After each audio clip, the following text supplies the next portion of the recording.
Hi everybody, Colin Stevenson here, joined with my hero John Lenhart. Hiya. Hi. It's good to see you, John. And today we are on our fifth instalment of art. Now, art interests people on different levels. Now, the reason that you and I have brought these all together is so that we can touch on different parts of it, so that we know it's not just a visual. It can be a tangible. It can be an unconscious. It can be all these different things to how we want to portray ourselves, how we behave, how we do things, how we see things. So today we want to discuss on how everybody is an artist. Every single person we meet, not just the person that's good with a paintbrush.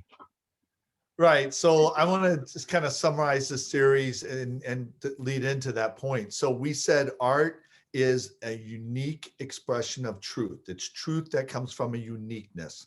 We said art requires an audience because you're expressing a truth, and then that person sees that art and it should bring out of their unconscious something they didn't know was there. You can't go directly in the unconscious. You can go into the subconscious and conscious, but art helps you find out what's in your unconscious.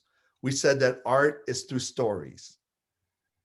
The language that the equation that our brain uses is always a story. There's three parts to the story, the characters, the conflict, the resolution. And when we don't give people all three parts of the story, they make up the third part of the story.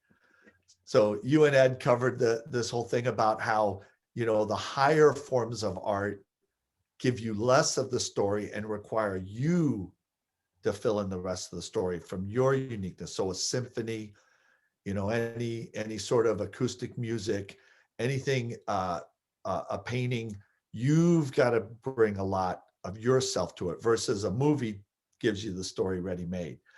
And so that's where another part of this is the focus on the unconscious. Art is not conscious.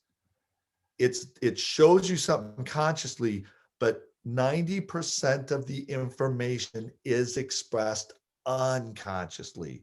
So great art gives unconscious information, and lasting art gives unconscious information in opposition to the conscious information. And that's what keeps us intrigued, and that's what keeps us, focused on the person. And so that's where, when you look at all of that, that's where we can say everyone is an artist. Everyone is consciously telling you something, but their face, their actions are unconsciously showing you what they really want. They're expressing their uniqueness unconsciously. And that is something we experience.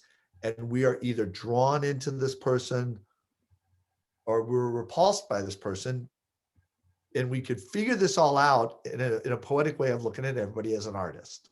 Yeah, absolutely. Now, what you've just done, you've triggered me a little bit from the last conversation we had in the last episode, where you were talking about how men look at women and how their facial expressions give it away.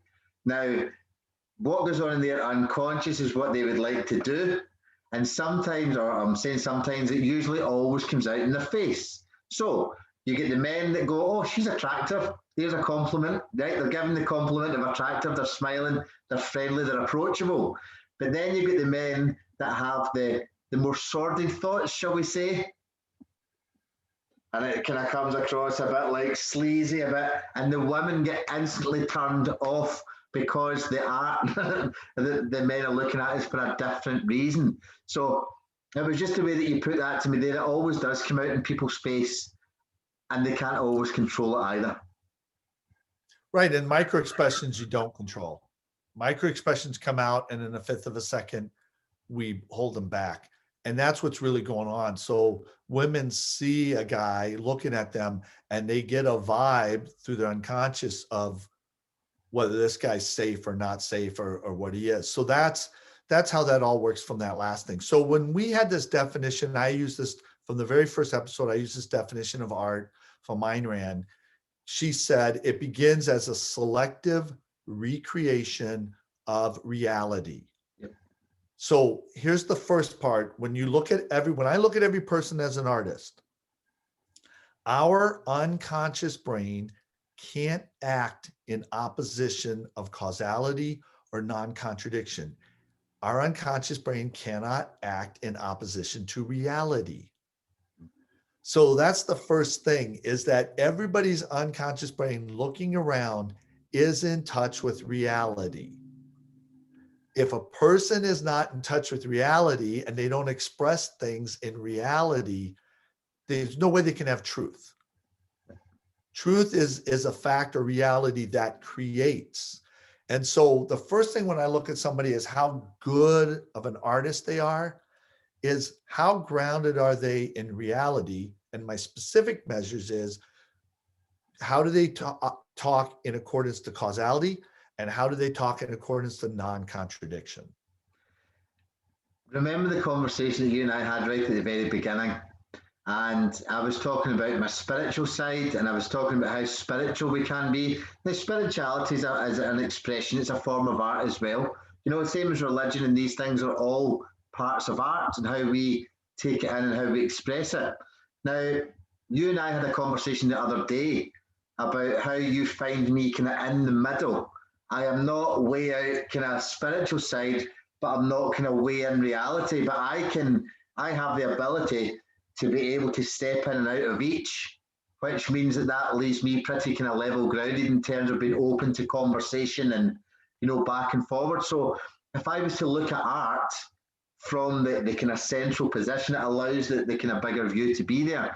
And this is where people, when they get too involved in their reality or focus their reality on too much is too much, it doesn't allow them to see the full picture. So it fits in quite well with what you were talking about there. It's like they can be too much of one and it doesn't allow them to see any of the other. Right. The thing is, though, is intangible things are real. Yep. You know, gravity is real. Yep. It's intangible. So reality and spiritual, I would look at that more as physical and spiritual. Tangible or intangible, they're both reality. So that's why it gets really hard. Like, people who only want to value the physical have a major contradiction. Yeah. Because they do value electricity, even though they can't see electricity. They value magnetism or gravity, they can't see it. So the thing is that somebody, that's a contradiction. And that's really where I operate, is when I'm dealing with a person, I want them to share, I want them to give me their art. I want them to express their truth. I want them to talk to me and tell me their point of view. I don't want to argue with their point of view. I want their point of view. I want to understand them. So I'm going to ask them questions to understand them. And that's when I could find out the contradiction. And that's where I'm trying to understand a person. So I ask their definition for a keyword they're using, and then they flip out. Well, they're not a good artist. If anything, now I just expose them as someone who's pushing propaganda, because they must not have been expressing their truth, or they must have, and we'll talk about the rest of this definition, they must have not a good view of the world or of themselves, because I'm trying to understand you and you think I'm fighting with you. And I said this on LinkedIn last week. Someone had a quote up there about, you know, people arguing and all this stuff, you know, avoid people who are always going to argue with you. And I said, and avoid the people who think you're arguing with them when you're trying to understand their definitions or understand them. And that got like 14 or 15, you know, reactions and likes from people, which was the most, or 18 was the most on that thread. But it's like, that's a big point, is I approach everybody as, you're expressing your art. I want to understand your art. I'm going to ask you a question. If you freak out, that's good for me to know, because I don't need to deal with you. If I ask you a question and you don't answer, that's good to know. I don't need to deal with you. I don't need to deal with people who aren't good artists. So that's the first measure, is this selective recreation of reality, is if people are contradictory, they avoid causality, or when you try to understand them, they throw a fit, bad artist. The second part of that definition was value judgments. Metaphysical value judgments was the second part of that. Art is going to give your value judgments of other people. And basically that's tied to how transparent you are about your uniqueness. how much you're being yourself. So I said, when you and I first met, the first and third parts you were doing, this middle part, I talked with you and I'm like, oh, this guy's an artist. He's very transparent. But the guy who's on LinkedIn is not this guy. This guy is great. That guy on LinkedIn is not being transparent at all. He's not expressing his truth. He's not showing his uniqueness. So transparency now is the second measure of art. And then again, when I ask about it, in what you value and what you enjoy and what you don't enjoy, be honest. Yeah. You don't like, and people don't like I like everything. You're not an artist. You're not passionate. You're not transparent. You're not worth my time. Yeah, absolutely. And we did have that conversation, and I very much enjoyed it because you actually showed me where it was weird, because I knew there was something missing. And what was missing was that everything that I was doing was to try and do what everyone else was doing, and to fit in with them, to be one of them, and I just wasn't getting anywhere. And then what happened was, a few months down the line of speaking to yourself, you just gave me that key to open that door. And then since then, in the last year, especially, I've grown and grown and grown and grown and grown to the point where people's opinions don't matter, because it's my art. My art's not out to offend anybody in purpose, which is good art. My reality of my life, and again, of the intangible and the tangible things, is transparent, it's open. I don't like everything. There were situations that you and I were in before, and I removed myself from them because it wasn't for me. I didn't cause drama. I didn't put anything down, but I literally just says, do you know what? It's not really there. And you says, no, that's great. And I knew that you got it. And the reason it was great is because it was me standing up for what I believed in, or not doing something I didn't enjoy. So if more people were more transparent, they would probably find themselves, people try and make themselves more opaque and not able to be seen through to try and protect themselves, but they're actually making their life harder. If they were to be more transparent and see through and allow themselves to express how they feel about things in a positive manner, what they'll actually find is there's more safety in that, because they're being themselves. Right. So when they become opaque, they're holding back their art. They're a really bad artist. And the thing is that when you expressed what drained you and you didn't want to be a part of that, and you don't care what other people are thinking, that's growth in self-esteem. That is proof you have grown in self-esteem, which is really what I'm looking for. Is I'm looking for people at like mid self-esteem, because I want to help them get to high self-esteem. So that you just proved that you're at that self-esteem. The final part is the view of existence and yourself. We talk about whether you believe in a benevolent universe.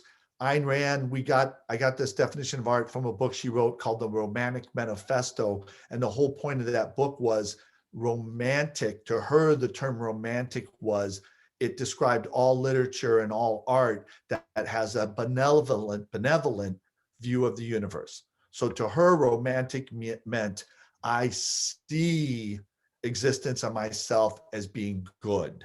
Yeah. Versus all this other stuff that sees you as being bad. And her point was, why would you want to look at art and be drawn in by art that sees the world as bad or you as bad? You're taking yourself down, and you're hurting your energy and your sense of life and everything else. So that's where that third part is. How do you view the world, as an artist? And if you talk to somebody and they view the world as just a cold, heartless place or a bad place and people are bad, well, there's not going to be any love. There's not going to be any exchange. To me, it's a bad artist. Yeah. So I get, you can express, somebody else's view of that, but hopefully you have the antidote to that, or hopefully you have the other perspective of that. And even if you have the perspective life is good, can you also express somebody else's view that they don't? Yeah. It's the story of your art. How does the story resolve itself? Does it resolve itself to some sort of satisfying conclusion? And Ed covered the arcs, but those are basically the three ways I look at other people as artists. Yeah. Now, when people, that's not even a judgment call that you're making on people, because there's people that don't understand maybe, or maybe that we've not explained enough to their liking of what we're talking about just now. We're not judging people at all. All we want to do is understand people to the level that we can help them grow to be more, so that there's got to be a certain level of understanding without judgment. As you say, it doesn't matter if you like or dislike their art. You just need to understand where they are to help them grow. And the thing is that most people don't understand where their level of art is. And this is where what I find is very, very difficult to watch in terms of other people. It's like, I see people's potential. You're another one of these people. You see people's potential rather than where they are at the moment. And that's an incredible gift to have, to be able to see. And again, it's that benevolent outlook on life. It's like, I see what you've got and you're able to share this with the world in your own way. It's an amazing talent to have, an amazing gift. But if people don't see it within themselves, it's sometimes more difficult for us to be able to show them what they have compared to what they think they've got. And that can be, sometimes it's again, they would need to open up to allow that to be exposed. Right. So this is how I want to close this. Is I want to talk about the 3 things that help people become better artists. And it is what you and I do, Colin. I'm not trying to make people into me. I'm trying to help people become more them. And so how do I help people become more them? Okay, so the first part we said was this selective recreation of reality. The way to help people become more them is to help them understand their definitions for the words they use. You cannot think in your brain without a definition for a word. It's physiologically impossible. If you can't express it, then you're controllable and you're not really in charge of your recreation of reality. So what's your definition for truth? What's your definition for love? What's your definition for these words? And it's okay if you have a different definition than my definition. That's fine. But if you get mad because I asked you your definition, you refuse to answer, you throw a fit, you are blocking your growth in becoming a better artist. Absolutely. No, and I agree with that fully. And we want people to become better artists. And if people want to reach out and find out how they can create their life art better, they can reach out onto us on LinkedIn. They can drop us an email, anything to allow them to come in and allow us to open them up. Obviously, you're the veteran, the man that came up with this mind and brain concept and, tangible proof of how it can work. So yeah, I would definitely push them towards you, but anything that I can help out with, I would be more than happy to. Right. So the second part was this metaphysical value, judgment. And that's the uniqueness. That's the part, Colin, you've really driven well with these videos, is you can take this intangible driver test, figure out your how and your why. We've done videos on all 7 hows, all 7 whys. You can look at those videos and you can start understanding your uniqueness. And rather than trying to be like everybody else, you can figure that out. What I like to say, what I do to help people be a better artist is I say it's 3 steps with your uniqueness. Number 1, you need to understand what your uniqueness is. Yep. Colin understood his uniqueness was compassion server. He had felt all these things, thought all these things. He understood his compassion server. The second step is to embrace it. It's okay. I need to be compassion server. I don't need to be these other people. I need to be this person. And it's kind of like playing the cards you're dealt. You were dealt the hand of compassion server. Why aren't you playing your cards? Why? You can't play anybody else's cards. Of course. So that's the second step. The third step is to be able to communicate it. Helping other people understand what you are helps you fix your context to be more inviting, more loving, more energizing. And that's what I do with these kids in the school. I help these kids understand their uniqueness because everybody thinks everybody else thinks like them. No one else thinks like me. Yeah. What's my uniqueness? Do I understand it? Did I embrace it? And then can I share it with other people? When the kids are able to share the uniqueness with their parents and other kids, all of a sudden their lives get better. because their context, their surroundings are better. So this second part, this uniqueness is so important. And Colin, you've done a great job of facilitating everybody finding this out. And this was I said the second part of this was the part that was your major breakthrough. When you already had the first and the third parts, when you got the second part and it made such a big difference, that's why you were so passionate about, let's get these videos, let's cover every one of these intangible drivers, let's get everybody to do this. Everybody needs to have this. That was the key step, the second step. Yeah, absolutely. And the reason was because that I have to feel people in order to help them. And it allowed me to help people more, but even helping get your word out in a different kind of aspect, I was doing the same thing again. And then that was going to be helping more people down the line. So everything was down to me serving as many people as I possibly can as my how, but obviously feeling what everybody needs as my why. So it was almost like I gained energy over the last year. I mean, there's very, very little time and very, very little things that can bother me in life. I mean, yeah, we can lose loved ones, we can lose money, we can lose contracts, these type of things. But there's very little that will ever allow me to get in a hole so bad because I'm living my uniqueness. And it's like, and I don't want to throw this out there and say I can't be harmed. I can be, but not in a way where I'll self-harm to the degree where I'll let things in the outside harm me. It's mega. And I've got you to thank for that. And anybody, any human being in this world can have the same life. Absolutely. And you know, and this is why I'm so passionate about our videos, why I'm so passionate about expressing my art, your creation has then, I've seen it in a way where I'm healthy and I'm able to, again, promote it in my way or allow people to see it in my compassion way rather than people feeling that the administrator, we've got two different approaches. But again, we're able to show it in a different way. It's just, it's a beautiful partnership. It's beautiful how we both, you were there, you then allowed other folk to see theirs. I've now seen mine, which I can then allow folk to see theirs. And it's a knock-on effect.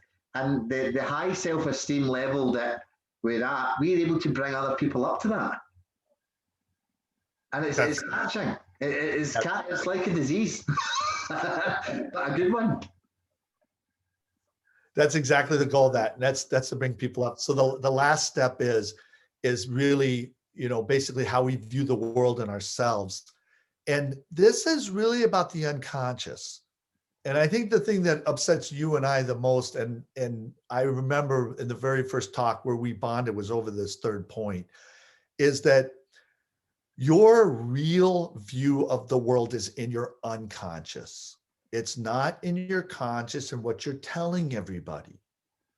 So all these people who'd say, tell yourself, today's gonna be a great day. And, you know, I'm going to be awesome. And all this Tony Robbins stuff about just pumping everybody up consciously actually leads to a lot of depression because because the unconscious goes, that's a contradiction. You say that and then you turn around and do this or say this. You say you have a benevolent view of the world, but you act this way. You look at these things, you stare at these things longer than you do these things. And so this last part, you were very, you know, in sync, unconscious, conscious. When I first met you, I was like, this guy's got this part down. A lot of people don't. And a lot of what you saw consciously made you start doubting it. And I'm like, Colin, you got it. Your intuition's right. You know it. You feel it. You know, doing this wrong thing is just going to hurt you. Even though everybody's telling you it's right, it's going to hurt you. And so that third part is what I really recommend if you want to be a great artist is get in touch with your unconscious. What is your unconscious really saying that you really believe and admit it. If you're a person telling everybody to be jacked up, but you're not jacked up all the time, you're only hurting yourself. And, you know, you are taking people off course, but you're really hurting yourself. And if you're going to muscle over it and go, I'm feeling down because I look at these things and I think this way, but I'm going to get myself out of it by consciously taking myself over it. That's 10% of your brain trying to overcome 90. You're going to lose. You're going to lose every time. You know, if you're 5 feet tall, how would you do against a 45-foot tall person? You're going to lose. Yeah. So there's all this stuff on LinkedIn and Facebook, all these people trying to consciously get ahead, and all of, you know, you can get a temporary bump up, but you're putting yourself in a hole. And this is basically every consultant you see out there. They're trying to get you to do everything conscious, and they're wrecking you unconsciously. And that, more than anything, is what's hurting your ability to be an artist and be happy. Yeah, absolutely. And again, it's not even so much just consultants, it's everybody in people's lives. If everybody's doing it to themselves and they're not living their uniqueness, and they're coming together in groups and you know, group chats and these type of things, it's very, very, very damaging, because they focus on what they're looking at rather than what they're actually meant to be feeling. My whole business strategy, life strategy, everything changed after I met you. I had spent fortunes on setting myself up, on literature, on learning, on everything, and I dropped it. I literally dropped it. I didn't try and get money back. I didn't feel bad. I didn't do anything, because it had led me to meet you and to meet and to feel these other things. So that is worth more money. You know, it's priceless what I've learned and how I feel. So for anybody that feels that they're doing something wrong, but they're being told it's right, it's okay to stop, take a moment, and then refocus again. And again, John and I can help with that. We don't need a plan. When we get into flow, everything comes towards us, and it is like a magnet, as manifestation, these type of things. The more art you create within yourself, the more it will radiate out, and then the more good art and benevolence will come back to you tenfold. Absolutely. Excellent. That's exactly what we do. So honestly, thank you, John, and thank you again for bringing me on this journey with you again. I'll just say that publicly, because you really changed so much. And thank you. This series has been great, and I hope people get to see, for what it's worth, the real detail in it, you know, not with the fine brush, but the actual meaning behind what we're trying to do, rather than the information, and really feel that. So thank you so much again, and I will definitely be speaking to you soon.